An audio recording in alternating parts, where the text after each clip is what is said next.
Madame, monsieur, bonjour et bienvenue dans 3 questions sûres pour ce nouvel épisode consacré au traitement fiscal des indemnités transactionnelles. Pour répondre aux 3 questions sélectionnées par la rédaction cette semaine, nous accueillons tout de suite notre experte Claire Garabédian, journaliste au sein de la rédaction fiscale.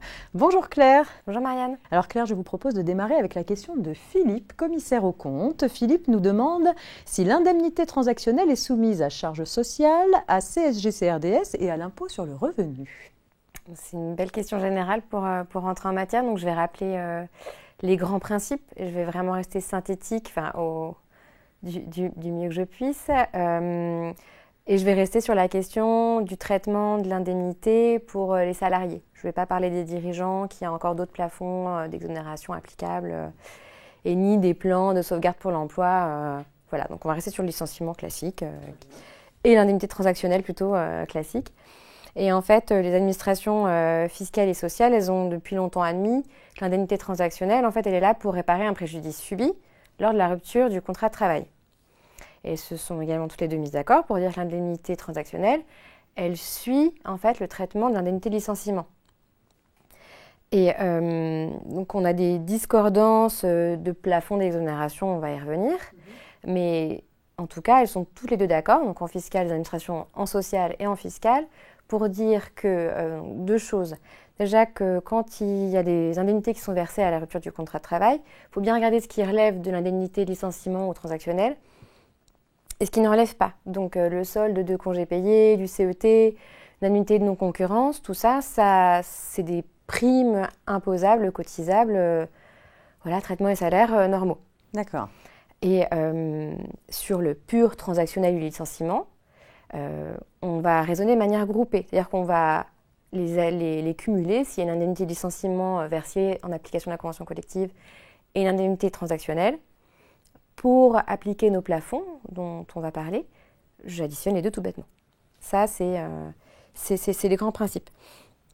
Et donc, sur l'indemnité pure transactionnelle, d'un point de vue fiscal, l'indemnité de licenciement ou transactionnelle, donc proprement dite, elle est soit intégralement exonérée, donc c'est 100% exonéré, quand le licenciement, ou la transaction, on va y revenir, elle n'a pas de cause réelle et sérieuse, donc on dit qu'elle est abusive, ou que c'est irrégulier, ou que c'est discriminatoire. Premier point. Deuxième point, elle peut être donc exonérée sous certains plafonds. Donc on va dire qu'il y a 3 plafonds. Le premier plafond, c'est ce qui est déterminé, c'est exonéré pour ce qui est versé en application de la législation du travail ou de la convention collective. Donc ça, ce qui correspond vraiment à ce que l'employeur doit verser, c'est obligatoire, c'est des modes de calcul en fonction de l'ancienneté, ça c'est toujours exonéré. D'accord. Deuxième plafond, c'est, on va regarder le montant de la rémunération annuelle brute du salarié de l'année antérieure à la rupture du contrat de travail. Et on va simplement prendre ce montant et le multiplier par 2. Deuxième plafond. Troisième plafond, ça va être tout simplement de prendre le total des indemnités et de faire 50%. On va dire, je sais pas, on verse 300 000 euros, et 300 000 euros divisé par 2, 150 000 exonérés. Et donc, il y a une petite particularité quand même, c'est que pour ces 2 derniers plafonds, donc à savoir quand on réfléchit qu'on raisonne par rapport à la rémunération l'année précédente ou qu'on raisonne par rapport à 50% de l'indemnité totale, il y a quand même un plafond qui vient caper le tout et on a décidé d'un chiffre et le chiffre c'est 6 plafonds annuels de la sécurité sociale. Donc 6 fois 41 136 euros pour 2021, ça nous donne environ une exonération plafonnée à 246 000 euros. Voilà, ça c'est les 3 plafonds donc, qui peuvent venir jouer. En fait, on l'expose assez grandement dans les grandes lignes avec des exemples dans nos fonds documentaires. Donc ça, on pourra indiquer les références exactes aux abonnés à l'écran. Et d'un point de vue donc, de sécurité sociale, il y a une déconnexion. On ne raisonne pas exactement avec les mêmes plafonds. Le plafond dont je parlais tout à l'heure, qui était de 6 plafonds annuels de sécurité sociale pour le fiscal, pour l'exonération, il est limité à 2 plafonds annuels de sécurité sociale pour calculer la fraction soumise à exonérée et la fraction soumise à cotisation et charges sociales.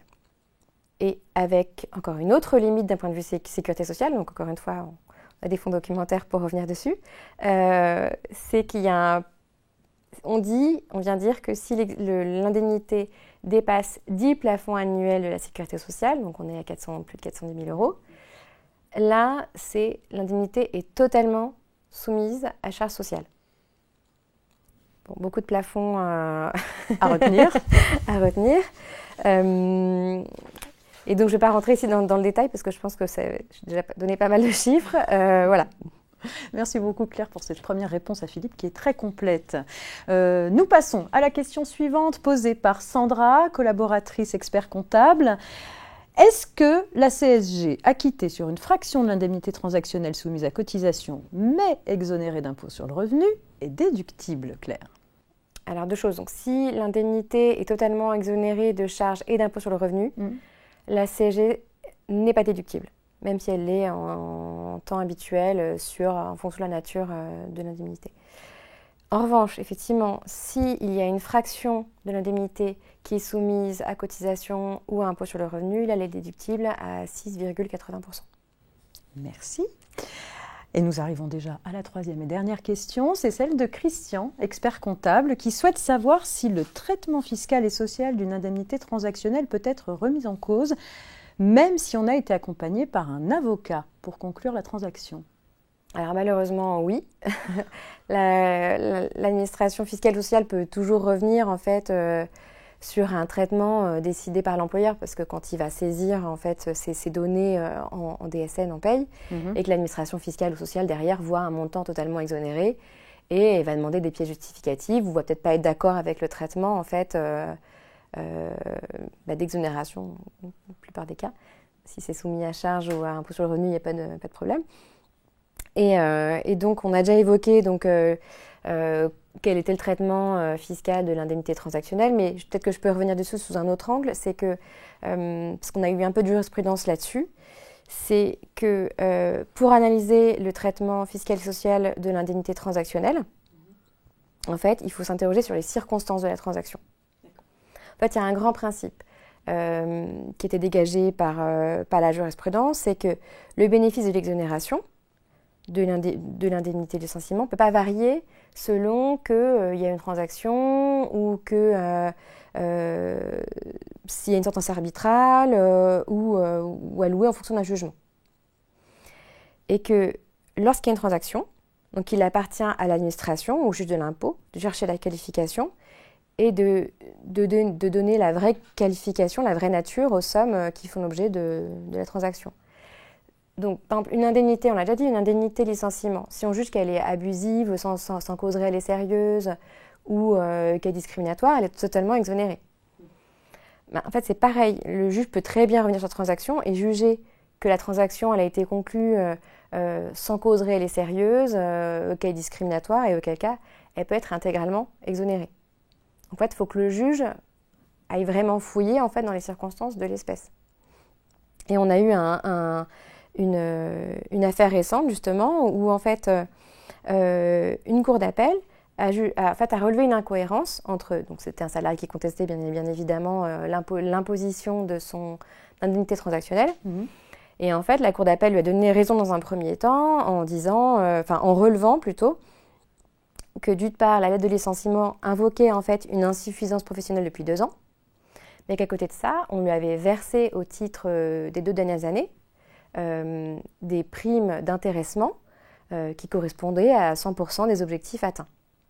Et donc les juges d'appel ont considéré que l'indemnité, que le licenciement n'avait pas de cause réelle et sérieuse, donc l'indemnité transactionnelle forcément totalement exonérée.